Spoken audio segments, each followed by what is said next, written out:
अस्सलाम वालेकुम व्यूअर्स, कैसे हैं आप सब लोग। आप देख रहे हैं फूड मैप। आज मैं आपके लिए लाई हूँ बहुत ही लजीज और फ्लेवरफुल चिकन कढ़ाई की रेसिपी, जो कि हम बनाएंगे बिल्कुल नए स्टाइल से। चलिए जल्दी से बनाना शुरू करते हैं। अगर आप मेरे चैनल पर नए हैं या आपने अभी तक मेरे चैनल को सब्सक्राइब नहीं किया तो इस रेड कलर के बटन को प्रेस कर दें और साथ दिए गए बेल आइकन को भी क्लिक करके ऑल पर सेट कर दीजिए, ताकि मेरी हर आने वाली वीडियो का नोटिफिकेशन आप तक पहुंच सके। वीडियो अच्छी लगे तो लाइक और शेयर कीजिए। यहाँ पे मैंने लिया है 1 किलो चिकन। इसको मैंने अच्छे से धो के खुश कर लिया था। अब हम इसको मैरिनेट करेंगे। तो मैरिनेट करने के लिए हम इसमें शामिल करेंगे 1 चाय का चम्मच लहसुन पिसा हुआ, 1.5 चाय का चम्मच नमक आप अपने टेस्ट के हिसाब से कम या ज़्यादा ऐड कर सकते हैं। इसके बाद इसमें शामिल करेंगे 1 चाय का चम्मच पिसी हुई सुर्ख मिर्च, 1 चाय का चम्मच कुटी हुई सुर्ख मिर्च, आधा चाय का चम्मच हल्दी पाउडर, 1 चाय का चम्मच धनिया पाउडर। और अब हम इसमें शामिल करेंगे 1 कप दही। दही को मैंने फेंट लिया, आप भी दही को अच्छी तरह फेंट कर यूज़ कीजिएगा।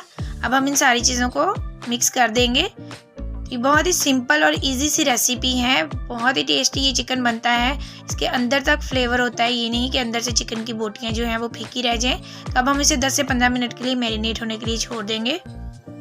तो जब तक हमारा चिकन मैरिनेट हो रहा है, हम आते हैं अपने अगले स्टेप की तरफ। तो यहाँ पे कढ़ाई में मैं डालूंगी आधा कप के करीब ऑयल। इसमें अब हम शामिल कर देंगे 2 अदद मीडियम साइज के बारीक कटे हुए प्याज। प्याज को हम इतनी देर फ्राई करेंगे जब तक कि ये गोल्डन ब्राउन ना हो जाए। प्याज हमारे ब्राउन हो चुके हैं। अब हम इसमें शामिल कर देंगे टमाटर की प्यूरी। यहाँ पे मैंने 2 अदद बड़े साइज के टमाटर लिए थे, इनको ब्लेंडर में डालकर अच्छे से ब्लेंड कर लिया था। अब हम इन्हें 1 से 2 मिनट के लिए भूनेंगे जब तक कि टमाटर का पानी खुश्क ना हो जाए और ये अच्छे से भून ना जाए। तो टमाटर हमारे भून चुके हैं। अब हम इसमें शामिल कर देंगे मैरिनेट किया हुआ चिकन।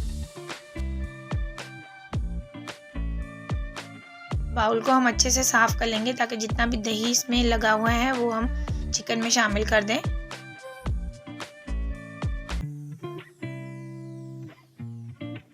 तो अब हम चम्मच की मदद से एक दफ़ा चिकन को अच्छी तरह हिला देंगे। व्यूअर्स, अगर आप मेरे चैनल पर नए हैं या आपने अभी तक मेरे चैनल को सब्सक्राइब नहीं किया तो प्लीज़ मेरे चैनल को ज़रूर सब्सक्राइब कीजिएगा और साथ दिए गए बेल आइकन को भी प्रेस कर दें ताकि मेरी हर आने वाली वीडियो का नोटिफिकेशन आप तक पहुंच सके। अब हम चिकन को ढक के रख देंगे तकरीबन 15 से 20 मिनट के लिए लो टू मीडियम फ्लेम के ऊपर, ताकि चिकन हमारा गल जाए और दही का पानी जो है वो अच्छे से खुश्क हो जाए। इसको रखे हुए तकरीबन 15 से 20 मिनट हो गए हैं। इस दौरान मैंने 1 से 2 दफ़ा इसमें चम्मच चला दिया था। तो ये देखें दही का पानी बिल्कुल खुश्क हो चुका है और चिकन भी हमारा गल गया है और ऑयल देखें ऊपर आ गया है। अब हम इसमें 1 अदद नींबू निचोड़ देंगे।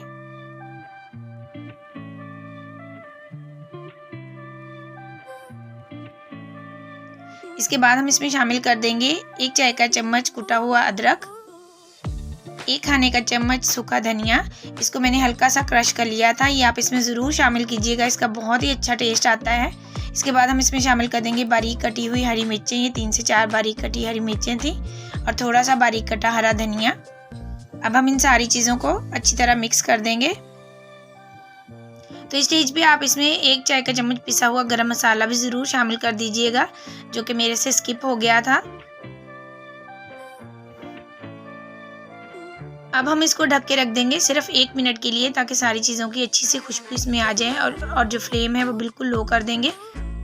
लीजिए व्यूअर्स, हमारी ज़बरदस्त सी चिकन कढ़ाई तैयार है। ये बहुत ही टेस्टी बनती है। आप इसे ज़रूर ट्राई कीजिएगा और इसे पुदीने की चटनी के साथ सर्व कीजिएगा। आई होप कि रेसिपी आपको पसंद आई होगी। तो मिलते हैं अपनी नेक्स्ट वीडियो के साथ। तब तक के लिए इजाज़त दीजिए। अल्लाह हाफिज़।